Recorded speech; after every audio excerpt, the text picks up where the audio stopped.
Lidojam uz Vāciju pēc auto pašu spēkiem, kādi ir vajadzīgie dokumenti, kāds ir izmaksas un kāda mums beigās gāja. Laižam! Kārtēji auto medījumi var sākties. Braucam uz lidostu.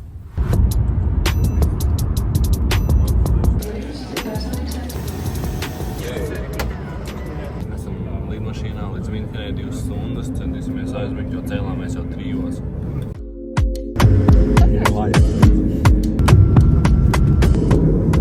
Esam nolaidušies, jādodās medībās. 1, 2, Polizei.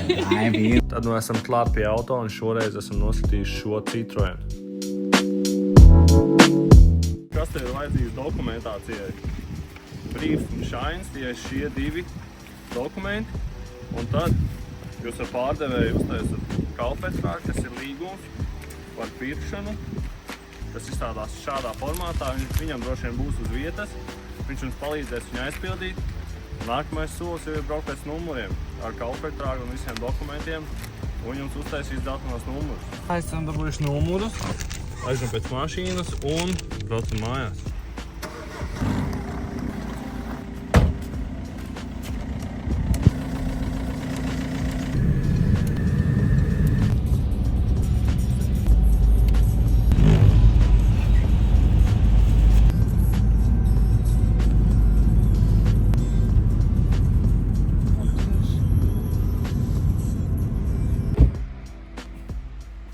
Un atkal vēl viens bonus visai braukšanai.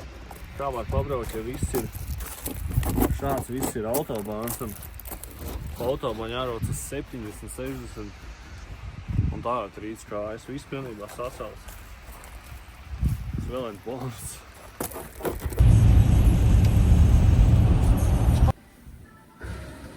Ak, Dievs!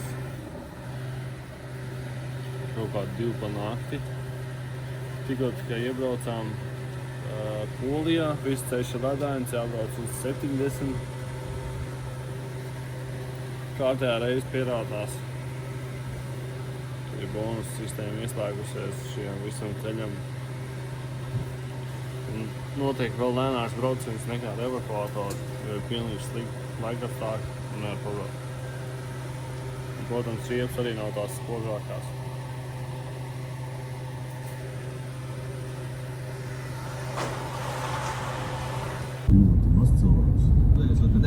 Svarīgi ir pārēdot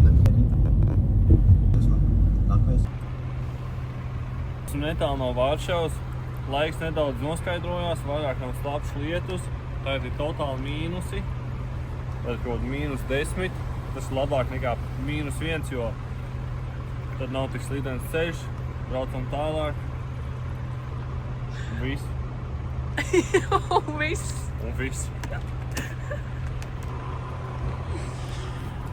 Labais ledus. Kā savu dzīvi neredz? Saprast, kāds ir ceļš, tad viņš ir širā ceļ, ka nav nozīmes vairāk. Un mums neiet arī vairāk šitas ceļš, kas šļāts ārā mīzēja logam, tāpēc mums ir širā pušamies, apstājāmies ik pēc stundas un notīra logu. Un viss, atkal. Viss. Tad nu beidzot esam nonākuši Latvijā pēc šī garā, riskantā, nogurdinošā ceļa. Ķeramies klāt izmaksām un skaitļiem, kā tad mums gāja. Tad no degvielā mums aizgāja 218 eiro, numuri dzeltenie uz 5 dienām 120 eiro. Kopā tas sanāk 340 eiro. Jā, laikam. Tad redzēt, šāds ir izmaksas. Nu plus vēl mums ir arī biļete uz Minheni, mums bija 85 eiro, mēs pirkām mēnesi iepriekš. Tad beigās redzam, šāda summa mums tika iztērēta izmaksās, un reāli loģistikas kompānija izmaksā šādi. Tad jūs varat salīdzināt šīs 2 cenas un izdomāt, vai jums ir vajadzīgs šis stress, braukt pa ledainiem ceļiem. Visi riski, jo jūs jau droši vien aiz kameras neredzējāt riskus un dzīvnieku uz ceļa, ledains ceļš, kaut kas var notikt automašīnai, viņi var salūst, šie nav jauni auto, ko mēs dzenam. Visādi riski pastāv, kas pa ceļām var notikties, un ja jums tas auto saplīst uz autobaņu, tad jūs zināt, ka tas nav nekāds lētais prieks. Tā kā izvēlamies savus auto droši un tiekamies nākamajā video. Bye.